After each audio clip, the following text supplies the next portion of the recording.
Clear है?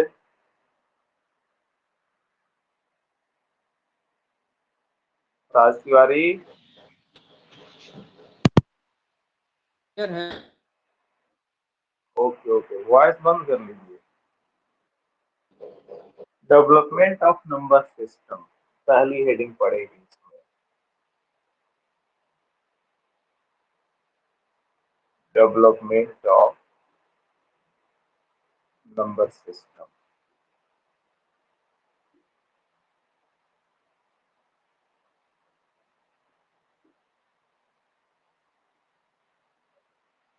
Number system का जब डेवलपमेंट हुआ था सबसे पहले उसको फोकस से सुनना देखना सारी चीज को, कैसे वो क्या कनेक्ट हो रहा है। जब नंबर सिस्टम का डेवलपमेंट हुआ था तो सबसे पहले हम लोग का आया था सेट ऑफ नेचुरल नंबर।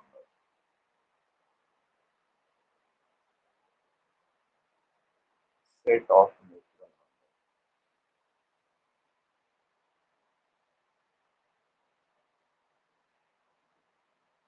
इसके बाद दूसरा जो है हम लोगों का सेट ऑफ नेचुरल नंबर, इसको हम लोग पॉजिटिव नंबर के नाम से फेमस करेंगे कुछ देर में। पॉजिटिव नंबर ये होते हैं सब।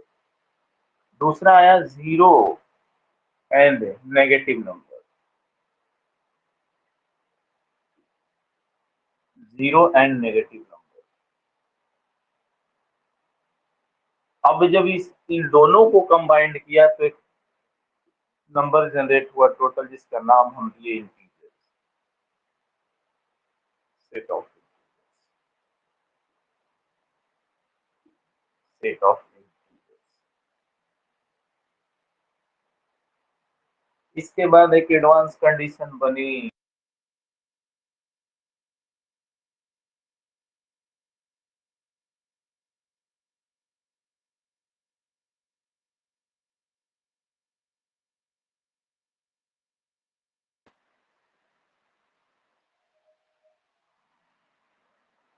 Hello hello. Yes sir.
हाँ, अभी अभी मैं देख रहा हूँ। स्क्रीन रोटेट हो गई। स्क्रीन सही है रोटेट हो सर। गई क्या? कोई बोलो तो उधर से। सर अब सही हो गया है।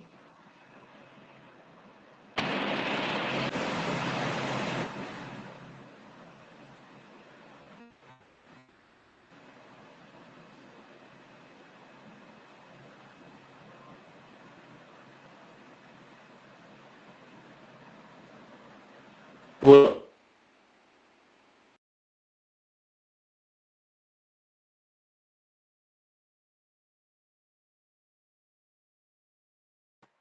Hello. Yes sir. Yes sir.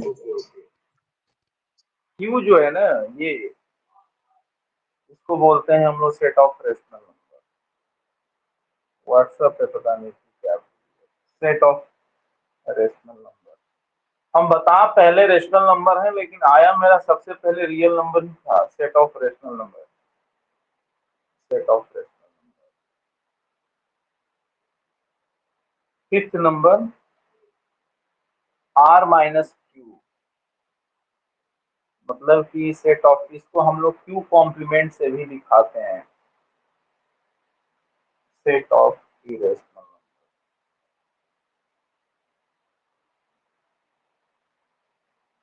Set of irrational.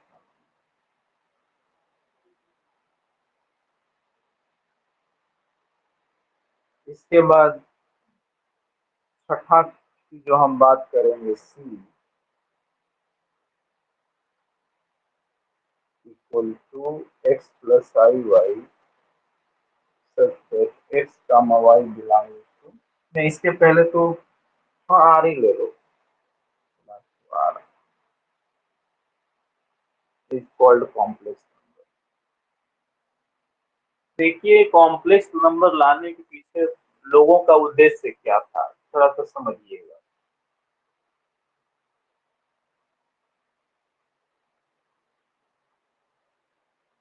जब वो रियल एनालिसिस की दुनिया में हम लोग यहाँ पे काम कर रहे थे, थोड़ा सा ढंग से समझिए। अब x square minus one equal to zero, तो x square equal to one हो गया, यानी कि एक्स की वैल्यू प्लस माइनस वन हो गई।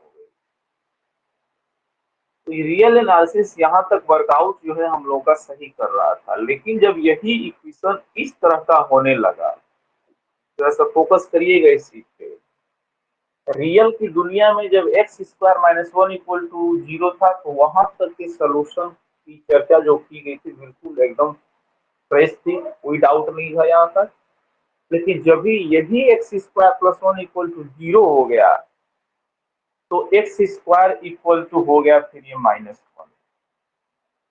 तो लोग जो है कि इस तरह के इक्वेशंस के सॉल्यूशन में इंटरेस्ट लेने लगे, वो लोग कि आखिर इस तरह के इक्वेशन का सॉल्यूशन किस तरह से हम लोग बना सकते हैं। सबसे पहला कॉन्सेप्ट इसमें ये रहा था, क्या किया जाएगा इसमें। तो हुआ क्या था ना कि इस तरह के सॉल्यूशन में जब लोग इंटरेस्ट लेने लगे, तो उन लोगों को एक नई दुनिया में आना पड़ा। मतलब उस आर को रियल एनालिसिस में कुछ चीजों को पीछे छोड़ना पड़ा। भाई कोई भी चीज को जब आप आगे ले जाते हो, तो या तो पीछे वाली चीज पूरी आगे जाएगी उसके साथ साथ, या तो उसमें से कोई चीज पीछे छूटेगी। तो कुछ आर के कंपैरेटर जो है सी में आने से छूट गए पीछे हम लोग। अभी मैं बताऊंगा कि वो आर की कौन सी प्रॉपर्टी थी जो छूट गई थी पीछे। फिर कॉम्प्लेक्स की अपनी एक दुनिया बनने लगी, और उसकी दुनिया बनने से बहुत सारे ऐसे जो आर में हम काम नहीं कर पा रहे थे, जो सिंगल आर जो रियल लाइफ पे हम लोग काम नहीं कर पा रहे थे, वो कॉम्प्लेक्स में बहुत इजीली होने लगा। बस इस वजह से कि लोग इस टाइप के इक्वेशन में ना वो लोग इंटरेस्ट लेने लगे कि इस टाइप के इक्वेशन का सॉल्यूशन किस टाइप का होगा। तो हम एक जा रहे हैं डेवलप करने कॉम्प्लेक्स नंबर। तो पहली हेडिंग पड़ेगी, बीच बीच में सारी चीजें बताता रहूंगा, कंपैरेटर क्या था, कैसे बना था। तो पहली हेडिंग डाल लो इसमें, ये नंबर सिस्टम का डेवलपमेंट था। अब कहीं आप लोगों ने सुना है कि कहीं आई स्क्वायर की वैल्यू माइनस वन होती है, आई की वैल्यू रूट में माइनस वन होती है। तो ये बताऊंगा कि ये जो है काल्पनिक दुनिया का पहला नंबर था आई। अभी इसको हम सेटअप करने जा रहे हैं, इसी को मैं बताऊंगा। और ये प्लेन में कहाँ रखा गया था, इसी चीज पे चर्चा करेंगे अभी हम, बस थोड़ा सा। ये तो हो गया है,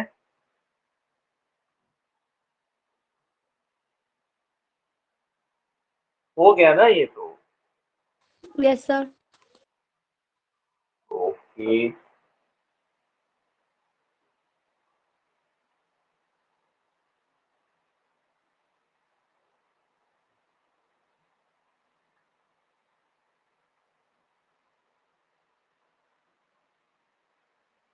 हेडिंग डाल लो, fundamental concept of complex analysis.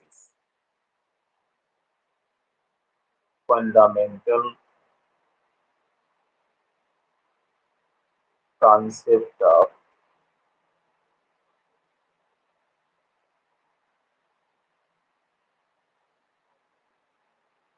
complex analysis.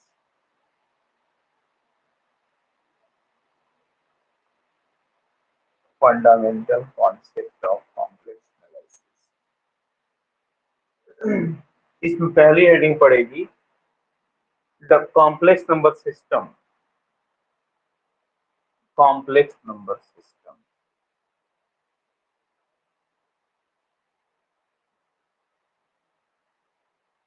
Complex number system.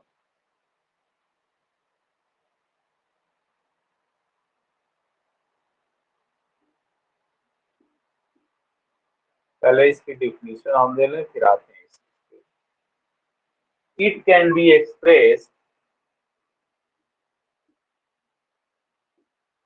It can be express, किस तरह से एक्सप्रेस करेंगे इस नंबर को, कोई बताओ। कॉम्प्लेक्स नंबर किस टाइप का होता है?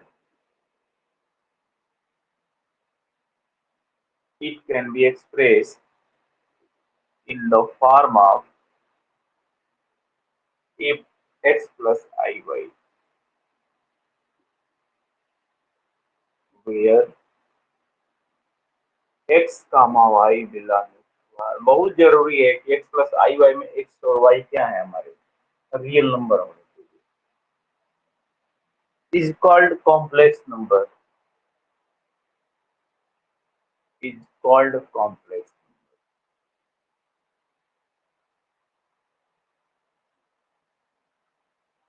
Is called complex. अब जो मैं एक पॉइंट नोट करने जा रहा हूं, उस पॉइंट पे बिल्कुल फोकस रखिएगा सब लोग। हमने क्या किया है ना कि एक ऐसा नंबर जनरेट कर दिया जो दो रियल नंबर और एक आयोटा के मिलने से वो बन रहा है। लेकिन मुख्य बात इसमें ये है कि आयोटा को लाने के पीछे मेरा मेन उद्देश्य क्या था, हम क्यों आयोटा को लाए थे। लाना तो छोड़िए, पहले तो ये समझा जाए कि आयोटा था क्या। कॉम्प्लेक्स की दुनिया रियल की दुनिया से और बड़ी है, लेकिन सबसे प्रमुख बात इसमें है कि इसको समझना होता है कि आखिर कॉम्प्लेक्स है क्या। बहुत सारी चीजें, रियल एनालिसिस की दुनिया में एक एलिमेंट की एक ही फंक्शनल वैल्यू होगी, लेकिन कॉम्प्लेक्स की दुनिया में एक एलिमेंट की एक से ज्यादा फंक्शनल वैल्यू हो सकती है। बहुत सारे कॉम्प्लेक्स में ऐसे फंक्शन आपको मिलेंगे जिसका इनवर्स नहीं निकाला जा सकता है, लेकिन रियल की दुनिया में ऐसा नहीं है। रियल की दुनिया में हर फंक्शन का कोई ना कोई इनवर्स है, समझिएगा इसी। तो कॉम्प्लेक्स की दुनिया में बहुत सारे फंक्शन, जैसे हम अभी लिख दें आप लोगों को लॉग जेड, क्योंकि बीएससी कर के आए हैं तो मैं लिख सकता हूँ। कॉम्प्लेक्स की दुनिया का एक ऐसा फंक्शन है जो सिंगल वैल्यूड नहीं है, ये मल्टी वैल्यूड फंक्शन है, इसका हम लोग इनवर्स नहीं निकाल सकते। लेकिन अगर एजुकेशन कहता है कि इनवर्स नहीं निकाल सकते हैं, तो क्या कभी नहीं निकाल सकते हैं? नेवर वर्ड है क्या? नहीं। इसका अगर कोई हम रेंज फिक्स कर दें, तब इसका रेंज जब हम फिक्स करेंगे तो अपने रेंज में जो मैं रेंज इसका फिक्स करूंगा उस रेंज में इसका इनवर्स निकाला जा सकता है। लेकिन रियल की तरह ट्रीट करेंगे तब संभव नहीं है। क्यों? क्योंकि मल्टी वैल्यू है, एक एलिमेंट की एक से ज्यादा फंक्शनल वैल्यू है, लेकिन रियल कहता है कि नहीं, अगर फंक्शन है तो एक एलिमेंट की यूनिक वैल्यू होनी चाहिए। अगर एक से ज्यादा वैल्यू होने लगी तो फिर वो फंक्शन ही नहीं रहा, तो फिर हम 1192 की बात ही नहीं करेंगे, इनवर्स तो बहुत दूर की चीज है। खैर बहुत बात की चीज है, हम थोड़ा आते हैं इस पे अपने मेन मुद्दा पे। आई के बारे में हम लोग बात कर रहे थे, एंड एक्स और वाई यहाँ पे रियल नंबर है, पहले ही मैंने कोट कर दिया। लेकिन आई जो है, इसको समझिएगा, ये सब किसी बुक वगैरह में लिखा नहीं है। I equal to unit value, unit value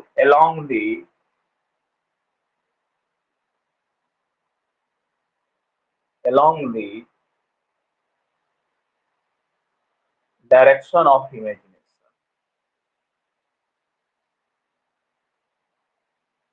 direction of imagination, direction of imagination। काल्पनिक दुनिया का पहला नंबर था आई, जैसे रियल की दुनिया में नेचुरल नंबर में सबसे पहला नेचुरल नंबर हमारा आता है 1। पूरे रियल एनालिसिस की दुनिया में पहला नेचुरल नंबर क्या आया था? आई। आई सॉरी कह रहे हैं 1, लेकिन काल्पनिक की दुनिया में सबसे पहला नंबर क्या था? Iota, along the direction of imagination. मतलब कि आई की जो वैल्यू काउंट की गई थी वो रूट में माइनस। बहुत ये जबरदस्त कॉन्सेप्ट है। काल्पनिक की दुनिया का पहला नंबर था क्या? आयोटा। फिर x is real part of f z. अगर हम इसको एफजेड नाम दे देते हैं समटाइम्स के लिए, बुक वाला पता नहीं क्या क्या लिखता रहता है, इसको आप लोग बुक कॉपी में ही ऐसे कर लेना।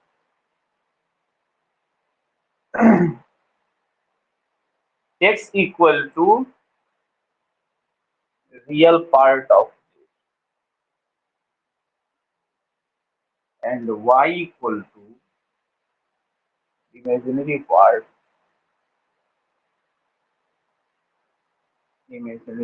ऑफ।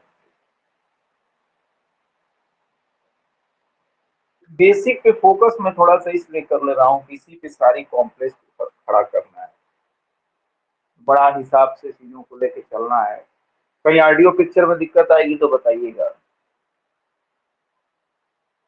जैसे एग्जांपल, आई की वैल्यू रूट में -1, आई स्क्वायर की वैल्यू -1, आई क्यूब की वैल्यू -i और आई टू द पावर 4 की वैल्यू होती है 1। पीजीटी का आउट क्वेश्चन है किसी भी कॉम्प्लेक्स नंबर में इमेजिनेशन का एटलीस्ट कितना पावर 1 होता है? तो 1 जब होगा तो आई के पावर 4 की ही वैल्यू 1 हो सकती है। इससे ज्यादा की भी हो सकती है, लेकिन क्वेश्चन उसका एटलीस्ट पे रहता है। 4 से कम पावर पे इमेजिनेशन कभी 1 नहीं दे सकता। एटलीस्ट 4, कम से कम 4 हो या तो उसके मल्टीपल का पावर आगे बढ़ना चाहिए, तभी चीजें डेवलप की जा सकती है। ये पीजीटी टीजीटी का आउट क्वेश्चन है, कई बार पूछा गया है। इस क्वेश्चन को घुमा के भी पूछता है।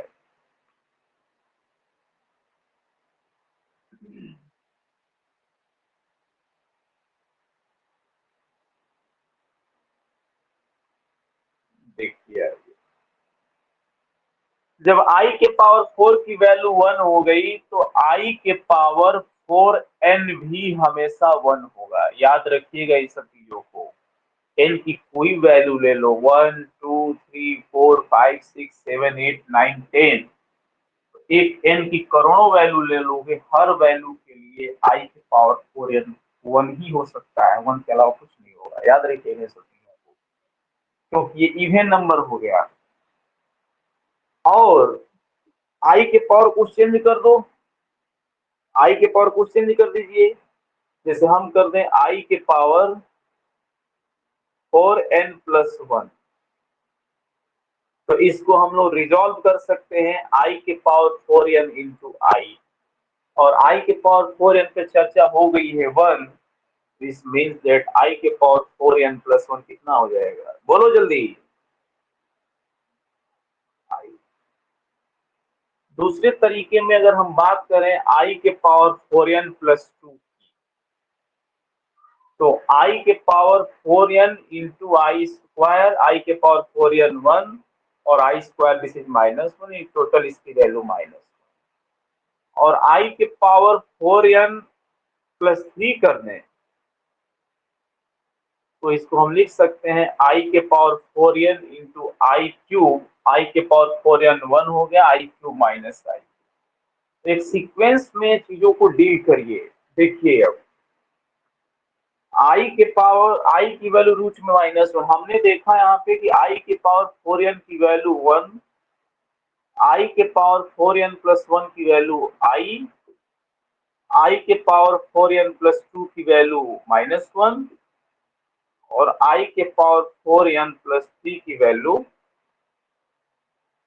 जिस बच्चे को अभी टीजीटी पीजीटी देना हुआ जीवन में तो ये सब चीजें जानता रहेगा। एक क्वेश्चन आता है यहाँ से, इसकी वैल्यू -1i इसी में वैल्यू मूव करेगी। अब आप इसमें कुछ भी कर दो, इससे कुछ एक्स्ट्रा नहीं हो सकता। चलो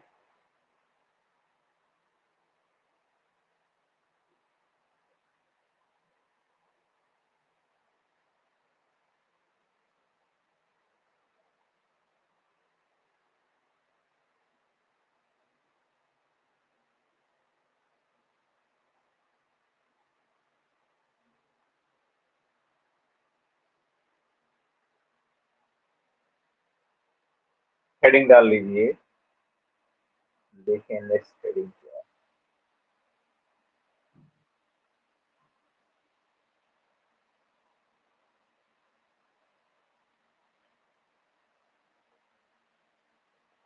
geometrical representation of complex number, geometrical representation of complex.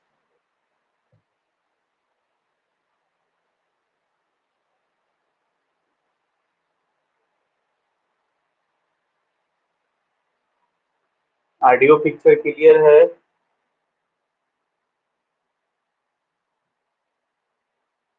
Yes, sir.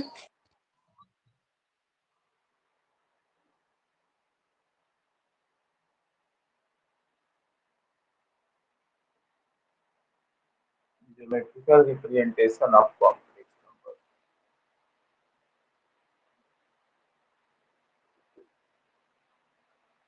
पहले तो इसमें कुछ चीज को हम लोग सीखें, तो देखिए क्या चीज की चर्चा हो रही है। रियल की दुनिया में जब हम लोग अपना काम कर रहे थे ना, अब आयोटा के आने से दिक्कत क्या आई थी, जरा उसको समझते हैं। किसी भी दो रियल नंबर के बीच कंपेयर वाली जो प्रॉब्लम रियल में मतलब किसी भी रियल नंबर, दो रियल नंबर सिस्टम में, पूरे रियल नंबर सिस्टम में ले लीजिए, दो नंबर के बीच कंपेयर हो पा रहा था, या तो दो नंबर को मैं स्क्रीन पे रखूं तो दो ही तीन ही कंडीशन हो सकती है कि या तो पहला नंबर दूसरे के बराबर होगा, या तो छोटा होगा, या तो बड़ा होगा। तीनों में कोई कंडीशन हो सकती है, जैसे लास्ट ट्रिकोटोमी कहता है रियल एनालिसिस का फर्स्ट पॉस्टुलेट, किसी रियल नंबर से, सेट ऑफ रियल नंबर से दो नंबर आपने एडॉप्ट किया तो दोनों दो नंबर के पास टोटल तीन प्रॉपर्टी में से ही कोई एक न कोई एक होगा। मतलब तीनों एक साथ नहीं हो सकता, होगा कोई एक ही। लेकिन जैसे हम लोग कॉम्प्लेक्स की दुनिया में आए तो पहली लास्ट ट्रिकोटोमी हम लोग की वहीं क्या हो गई, खत्म हो गई। मतलब कंपेयर करने वाली जो व्यवस्था थी हम लोग की रियल से कॉम्प्लेक्स, उसको हटा दिया। रियल ने अपना पॉली प्रॉपर्टी खो दिया। दूसरा ये कि जो रियल में हम लोग खूब आसानी से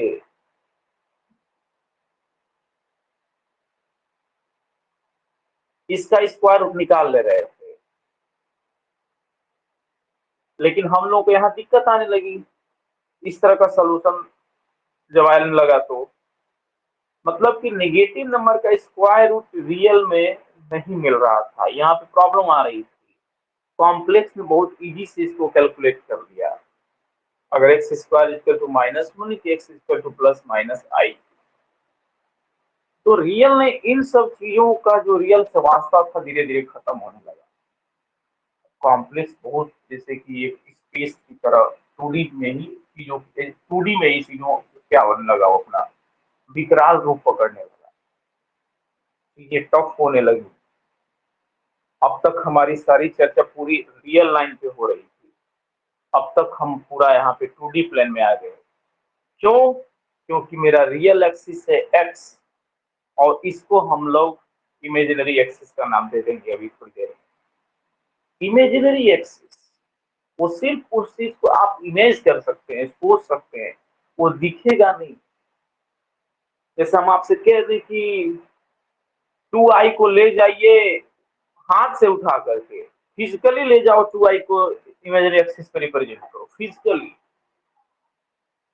जब नाम आ गया है इमेजिनेशन, तो फिजिकल का नाम कैसे आएगा वहां? जब सिर्फ आप कल्पना कर रहे हैं तो कल्पना में रियल की बात आ कैसे सकती है? कभी नहीं आएगी। सिर्फ उसको समझना है। अपने हम लोग एक हाइपोथेटिकल कह लो कॉन्सेप्ट, दिख नहीं रहा है कुछ, फिर भी हम लोग एक एक एक्सिस मान करके सारा वर्कआउट हम लोग उसी पे कर लेंगे। ये कॉम्प्लेक्स का सबसे बड़ा ड्रॉबैक है। थोड़ा ज्योमेट्री में हम लोग आते हैं, इसका ज्योमेट्रिकल रिप्रेजेंटेशन क्या है, मिटा देते हैं थोड़ा सा इसको। बेसिक पे फोकस करना जरूरी था, ये नहीं होगा तो फिर सारा काम गड़बड़ है।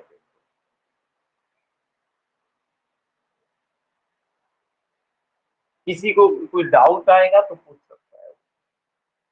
There is one to one corresponds between, there is one to one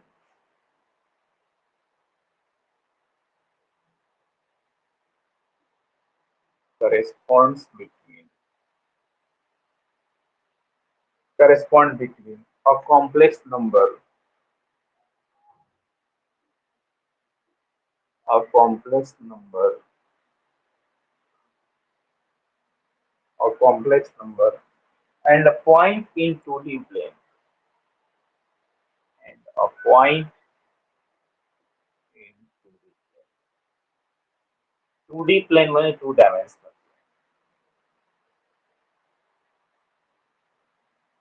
थोड़ा सा ध्यान देना है। मैं एक फिगर ड्रॉ करने जा रहा हूँ।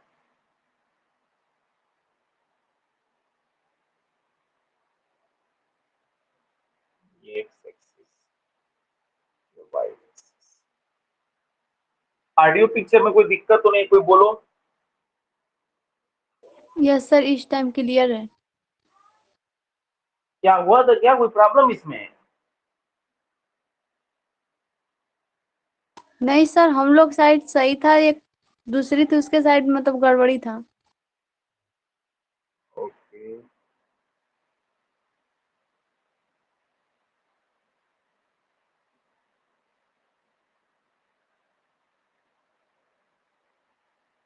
कोई बात नहीं। मैं सोचा कि कहीं प्रॉब्लम आ रही है क्या। देखिए,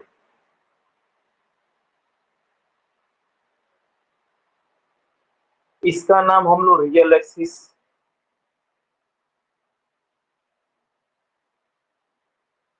इसका नाम हम लोग इमेजिनरी एक्सिस।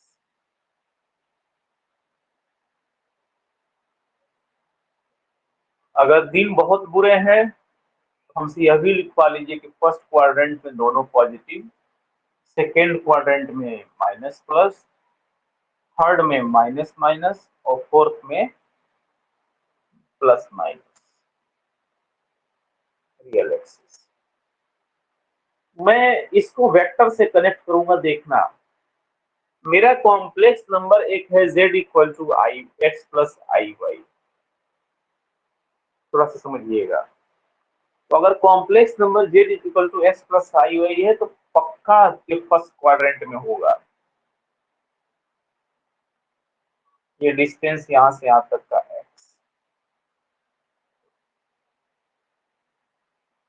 और ये हमारी y। लेकिन ये जो होता है इसको ही हम लोग लिखते हैं z equal to x plus i y. कहीं कहीं इसको ऑर्डर्ड पेयर में एक्स कामा वाई लिखता है, कहीं कहीं इसको क्या लिखता है जरा अब देखिए। ये ओरिजिन है और कोई भी डिस्टेंस हम लोग ओरिजिन से मेजर करते हैं। तो अगर ये थॉट प्रोसेस है, इसको सोच के देखिए, क्योंकि अलजेब्रा पढ़े हैं, वेक्टर अलजेब्रा 12th में, ज्योमेट्री अलजेब्रा हो गया। तो ये एक्स वेक्टर है along the positive axis, along the positive axis, और ये मेरा y है, ये y। तो हम इसको लिख सकते हैं एक्स आई प्लस वाई से, याद होगा वेक्टर में आई कैप प्लस जे कैप प्लस के कैप टाइप का। तो हम लोग कॉम्प्लेक्स में उसको उस तरह से भी रिप्रेजेंट कर सकते हैं, एक्स आई प्लस वाई से। और खूब अच्छे से आप लोगों को पढ़ाया गया होगा कि किसी भी वेक्टर का जब परिमाण हम लेते हैं, यानी कि मैग्नीट्यूड कैलकुलेट करते हैं, वो होता है रूट में x square plus y square. याद आ रहा है कुछ? किसी वेक्टर का हम लोग अगर मैग्नीट्यूड कैलकुलेट करते हैं तो होता है रूट में आई के कंपोनेंट का स्क्वायर प्लस जे के कंपोनेंट का स्क्वायर प्लस के कंपोनेंट का। कभी पढ़ा है आपने इस तरह का? Yes sir. हाँ, और ये मेरा होता है रियल नंबर, यही चीज है। और ये जो पूरी प्लेन है इसको हम लोग 2D प्लेन या आर्गेंड प्लेन के नाम से फेमस करेंगे। अभी इसको छाप लीजिए, इधर उधर थोड़ा सा कहने का स्केल वगैरह लगा के बनाया करिए। आर्गेंड प्लेन, कॉम्प्लेक्स प्लेन, कई नाम है इसके। आर्गेंड प्लेन,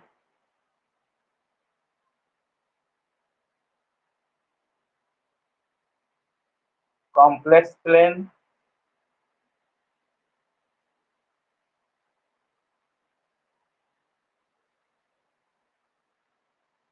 कॉम्प्लेक्स प्लेन या 2D प्लेन। कहीं कहीं इसको जेड प्लेन के नाम से लिखेंगे हम, मन भर जाएगा तो एक्स वाई प्लेन के नाम से लिखेंगे। ये सारी प्लेन है, कई बुकों में इन्हीं प्लेन में से कोई प्लेन का नाम लेकर के वो चलता है। छाप लो इसको।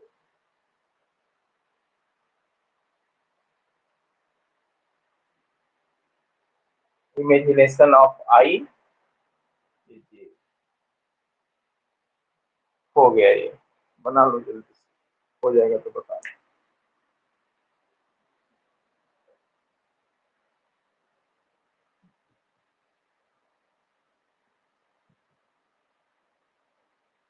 दिव्या, तुम्हारे तरफ आज वीडियो सही है क्या?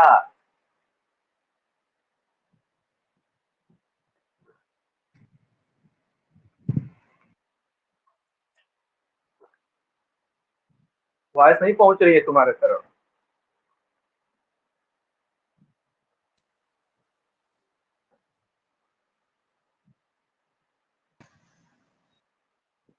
नहीं, तुम्हारी वॉइस आ भी नहीं रही है।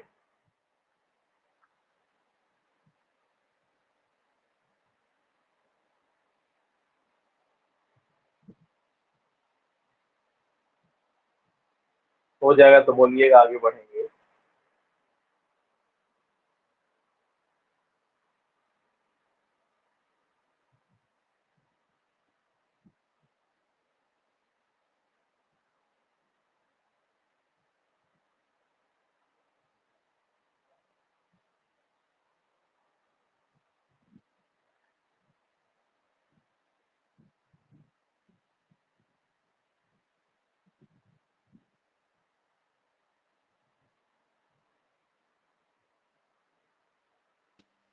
हो गया सर। ओके, आगे बढ़े क्या तब? Yes sir. देखो, ओके,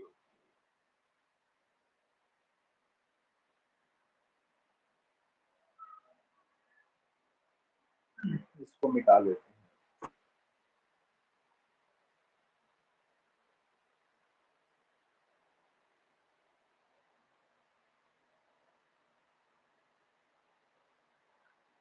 कुछ बेसिक प्रॉपर्टी जिसका यूज हमको आगे करना है, तो उसको पहले फोकस कर लिया जाए।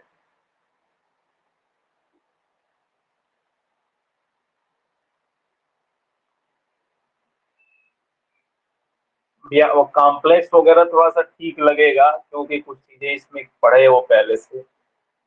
टोपोलॉजी बिल्कुल नया पेपर था।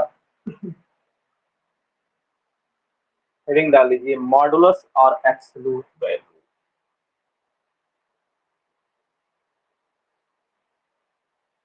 मॉडुलस और एब्सोल्यूट वैल्यू। एब्सोल्यूट का मतलब पॉजिटिव, मॉडुलस तो हमेशा पॉजिटिव।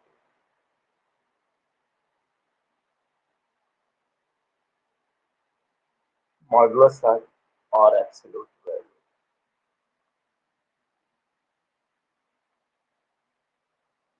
राज तिवारी, जरा माइक ऑन करिए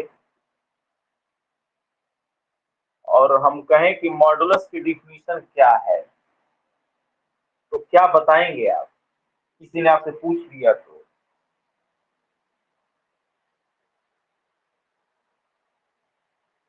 जैसे मान लीजिए z इक्वल टू एक कॉम्प्लेक्स नंबर हम दे दिए 3+4i, और हम आपसे पूछ दिए कि इसका मॉडुलस की डिफिनीशन क्या है।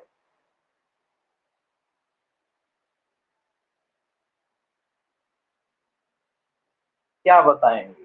ये कोई बच्चा बताओ जिसको आ रहा है।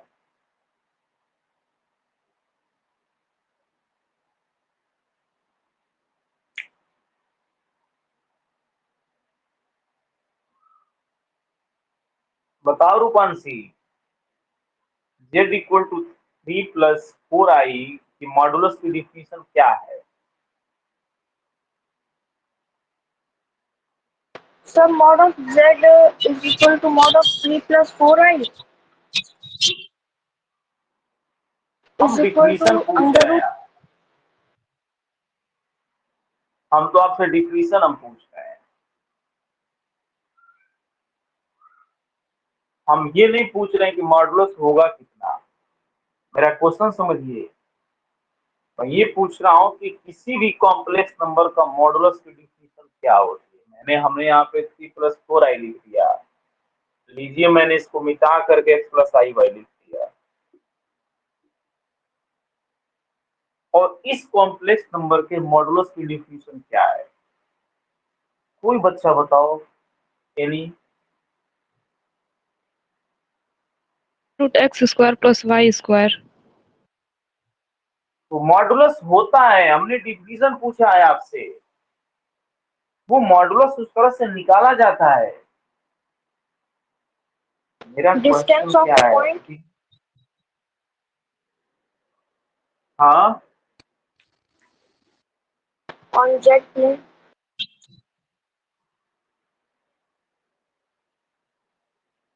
गड़बड़ कर रहे हैं आप लोग। सर देखिए cos x प्लस आई साइन थीटा मतलब देखिए मैं आप लोगों को थोड़ा सा हिंट कर दूं।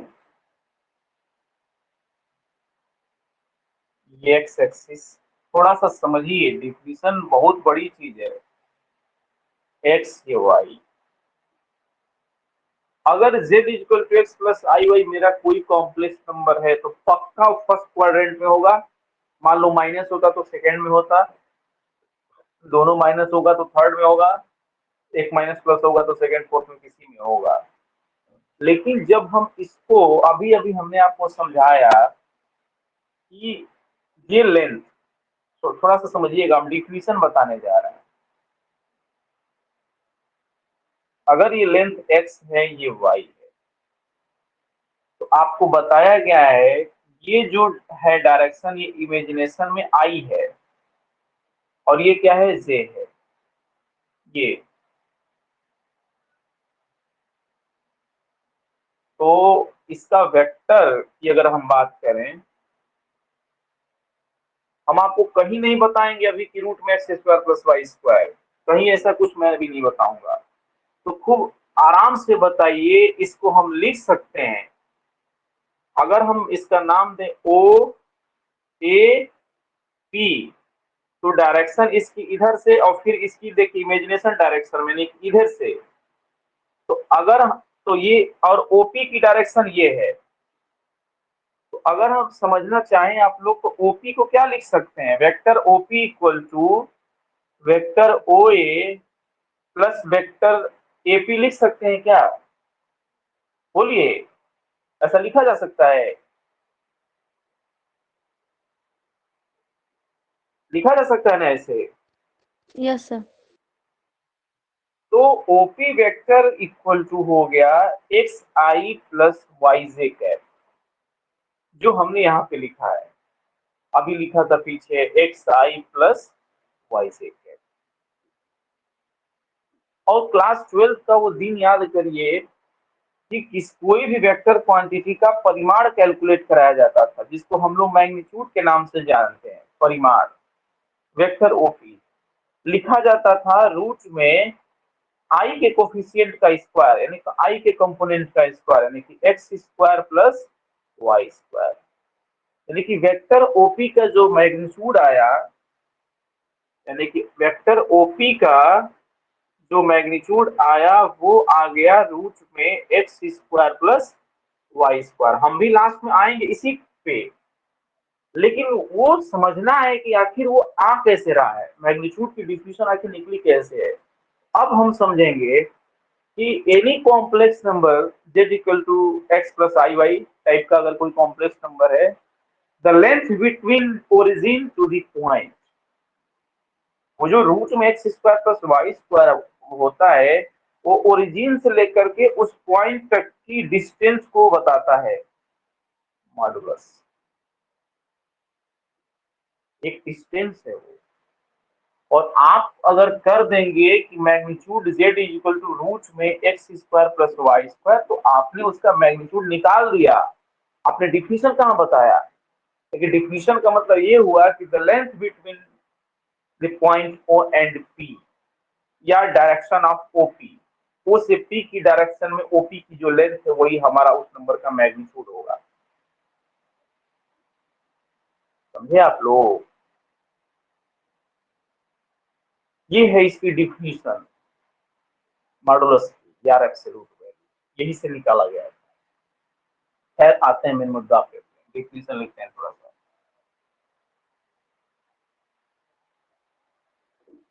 इसमें z equal to x plus i y कर लीजिएगा हेडिंग में ही, हेडिंग में ही। रमेश कुछ समझ में आ रहा है क्या कर रहे हैं?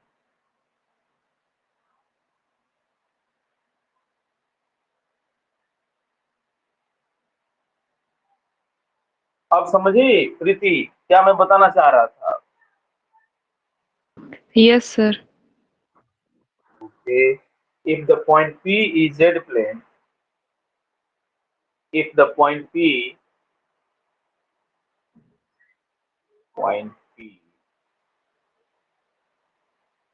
in z plane represent complex number z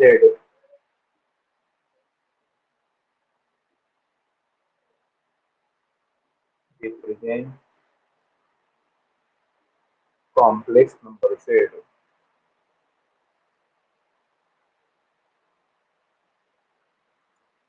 then length of OP vector, then length of length कभी निगेटिव होगी नहीं, इसलिए उसका मैग्नीट्यूड की बात की जाती है। Length of OP vector is modulus, और इसी को बोलते हैं मॉडुलस और एब्सोल्यूट वैल्यू, मॉडुलस और एब्सोल्यूट।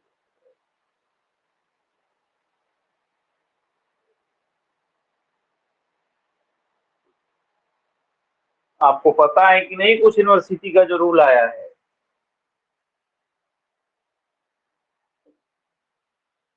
क्या सर? 75 नंबर का पेपर में 25 नंबर पाएंगे तो पास, और 24 नंबर पाएंगे तो उसको जीरो मान लिया जाएगा। ध्यान रखिएगा, सीधा लिख देगा fail.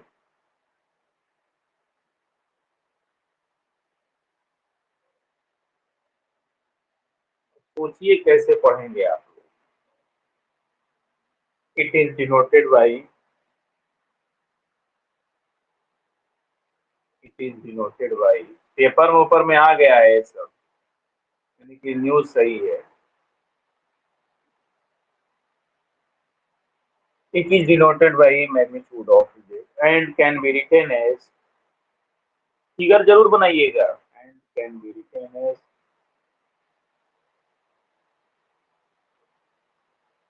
And can be written as magnitude z equal to root में x square plus y square, यानी कि हम इसको लिख सकते हैं magnitude z equal to, starting में बताए हैं एक्स को रियल पार्ट ऑफ z बोलते हैं, रियल पार्ट ऑफ z का स्क्वायर और प्लस पार्ट ऑफ,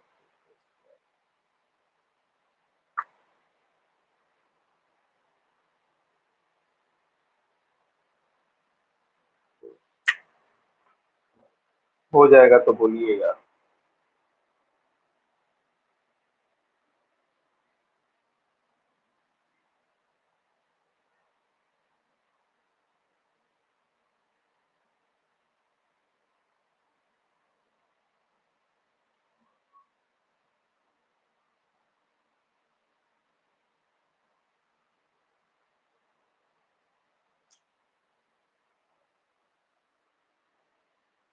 लिख लीजिए खूब अच्छे से।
हो गया क्या?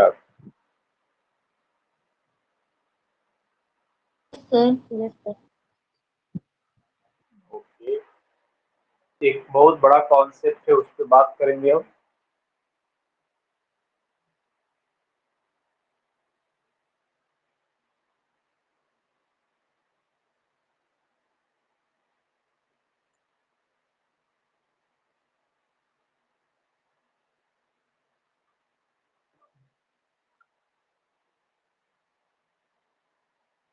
एक प्रेरणादायक कहानी है, मैं सोच रहा हूँ आप लोगों के सामने रिप्रेजेंट करूँ।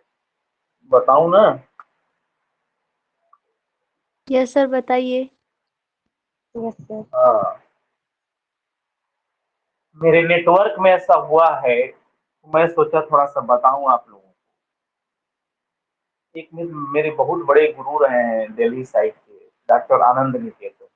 बहुत मैथ आती है, मतलब सुशांत सिंह राजपूत का नाम सुने होंगे आप लोग, जो सुसाइड कर लिया था कोविड में। मेरे गुरु को बड़ा मानते थे वो, सुशांत सिंह राजपूत, बड़ा इंस्पायर रहते थे उनसे। वो इतना हार्ड वर्कर थे मेरे गुरु डॉक्टर आनंद निकेतन सर। मतलब मैथ बहुत आती है उनको, ऐसी ऐसी चीजें मैथ में वो सीखे हैं कि जैसे बहुत सारी चीजें तो कहीं बुक में भी नहीं लिखा है। उनकी एक परदादी, परदादी का मतलब जो दादा के पिताजी को परदादा बोला जाता है ना, दादा के पिताजी को नहीं परदादा बोला जाता है। Yes sir. तो सुनना, मैं क्यों बता रहा हूँ, मैं उन लोगों के लिए बता रहा हूँ जिन लोगों का किसी काम को करने पर मन उब जाता है। मैं पर्सनल में उसी चीज के लिए बता रहा हूँ कि कुछ लोगों का मन उब जाता है कोई काम करते करते, मन नहीं कर रहा है इस टाइप। जो उनकी परदादी थी और परदादा थे, ये घटना उसी समय की है। काफी समय हो गया होगा, परदादा परदादी का मतलब तो अंग्रेजों के जमाने का हो गया ना। तो उनकी परदादी की शादी 13 वर्ष की अवस्था में हो गई थी। मार्क 13 ईयर्स, 13 साल एज में उनकी शादी हो गई थी टोटल। और जब वो अपने मायके से ससुराल आई विदा होकर के, तो 13 साल की एज में शादी हो गई। जरा सोचना उनकी पूरी कहानी के बीच दास्तां क्या थी। इसके बाद क्या हुआ कि कभी जीवन में मायके गई नहीं वो। ससुराल में जैसे जब वो आ गई, तो फिर उनका चौखट के बाहर कदम भी नहीं गया। टोटल 105 वर्ष जी हैं वो। 13 वर्ष की एज में शादी हुई है और 92 साल की मैरिज लाइफ, यानी कि टोटल 105 वर्ष जिए हैं वो, उनकी दादी, मतलब परदादी की बात कर रहा हूँ। चौखट के बाहर कभी कदम नहीं रखा पूरे जीवन में उन्होंने। भतीजे, भाई, पिताजी, ये लोग आते हैं घरों में, फंक्शन तो मायके में पड़ता ही होगा, ले जाने के लिए लोग आते थे। वो मना कर देते थे कि नहीं, अब ये घर मेरा है, मैं पूरी जिंदगी यहीं बिताऊंगी।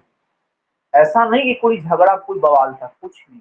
एक होता है ना दृढ़ प्रतिज्ञा, मेरा ससुराल ही मेरा सब कुछ है। मेरा मायका 13 साल तक का था और मेरा ससुराल हो गया है मेरा घर।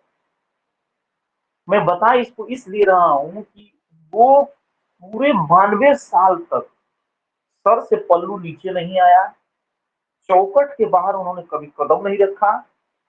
मतलब उन्होंने जाना ही नहीं कि दुनिया में चल क्या रहा है। तीसरी इंटरेस्टेड बात इसमें ये है कि अपने हस्बैंड का प्रतिदिन 92 साल तक बिना रुके बिना थके 3 से 4 घंटा वो हाथ पैर दबाने की बात होती। 3 से 4 घंटा हाथ पैर दबाने के बाद होती थी। प्रतिदिन का उनका काम था। रात में शाम को 6 बजे से लेकर के रात को 9 बजे तक हाथ पैर खूब ढंग से दबा। गांव में 6 बजे तक शाम हो जाया करती है। गर्मी के दिनों में, ठंडी के दिनों में लोग मतलब आराम के समय मांगने लगते हैं, जो खेती होती लोग करते हैं पहले के लोग। मैं एकदम गांव की बात बता रहा हूँ। अगली इंटरेस्टेड पॉइंट इसमें है कि वो कभी 92 साल की एज में बीमार नहीं पड़ी, कभी घुटने में दर्द नहीं आया, कभी सर नहीं दर्द किया। डेली प्रतिदिन 3.5 लीटर वो दूध पीते, प्रतिदिन 3.5 लीटर। आज के जमाने में कोई महिला 3.5 लीटर दूध नहीं पचा पाएगी। महिला तो छोड़ दो, कोई पुरुष भी नहीं पचा पाएगा। एक दिन नहीं, 92 साल तक उन्होंने लगातार 3.5 लीटर दूध पिया है। और उसी का नतीजा है वो कि सारा घर का पूरा काम, यहाँ तक कि आप लोग देखे होंगे गाँव में गाय और भैंस को लिए भी चूल्हे पर बन के जाता था, पक्के वगैरह क्या बोलते हैं उसको, बाजरे वजरे का, वो सारा पशुओं के लिए भी घर पे तैयार करना, तसले में, बड़े बड़े तसले में। 92 साल की मैरिज लाइफ को जीते हुए 105 वर्ष की अवस्था में मरी है। सोचिए उस महिला का मन नहीं उबा होगा उस घर में। एक ही घर में जिन्होंने पूरी जीवन बिता दिया, 92 साल तक चौकट के बार उसने कदम नहीं रखा है।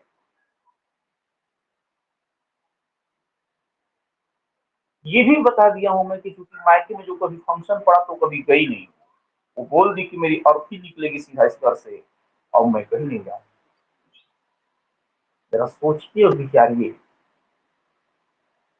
हम लोगों का मन उब जाता है एक पढ़ाई करने से। जरा उसके बारे में सोचिए कि उन्होंने जाना ही नहीं कि दुनिया में चल क्या रहा है। उस समय तो टीवी भी नहीं था, फोन भी नहीं था। आप सोच रहे हैं कितना प्रेरणादायक है ये। कभी आपने सुना था इस तरह की घटना? कभी नहीं सुने होंगे हमारे हिसाब से।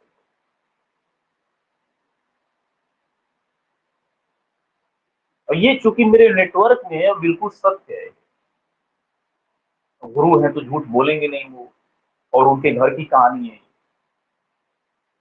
और परदादा, एक तो जब परदादी मरी तो उनके 6 महीने बाद जो है कि परदादा मरे। 6 महीने बाद परदादा मरे। समझ गई? अच्छा लगा होगा, मुझे जहां तक लग रहा है एकदम शॉक हो गए होंगे आप लोग सुन के। Yes sir. सर न कहीं कॉलिंग आ रहा है, मार्केट सिंगर ने जाना, सुने। न कहीं मार्केट जाना, मतलब कोई दुनिया से मतलब ही नहीं है, सिर्फ घर में ही सारी चीजें। सर वो कैसे रही होंगी 92 साल एक ही घर में? वही तो सबसे बड़ी त्याग। किसी काम को करना है, करना है, किसी भी काम को करना है तो बस करना है। मैं इसके आगे भी नहीं सोचना है, इसके पीछे भी। सोचो किसी चीज का लालच नहीं रहा होगा उस महिला को, हम ये खा लें, ये पहन लें, ये घूम लें। 13 साल की एज में शादी हो जाना मतलब आप लोग समझ सकते हो। मैं तो सुना तो एकदम शौक रह गया। मतलब मैं रो दिया था लास्ट टाइम जिस दिन मैं सुना ये चीज। फिर भी कम एज में शादी होने के बाद भी लोग मिलने आते थे माइक, लेकिन वो कभी नहीं मिले। खैर आते हैं मेन टॉपिक पे हम लोग। नोट,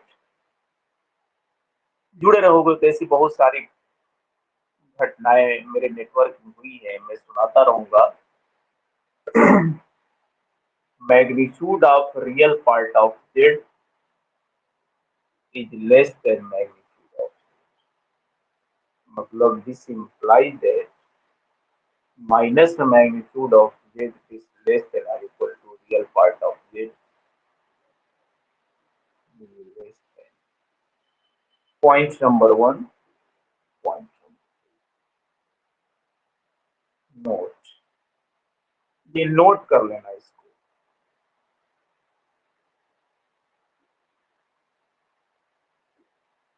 नोट, सबसे बड़ा पॉइंट कि कभी बीमार नहीं हुई है, क्योंकि 3.5 लीटर डेली दूध पीना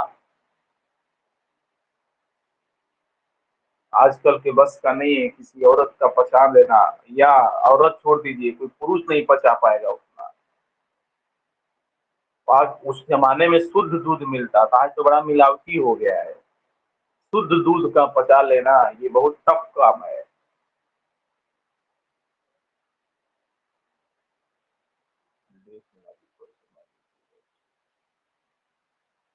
कल इसके आगे हम चर्चा करेंगे amplitude of the complex number. किसी कॉम्प्लेक्स नंबर का एम्पलीट्यूड क्या होता है। ओके, रहने दें क्या, तब कल इसके आगे चर्चा किया जाएगा। यस सर, आने दीजिए।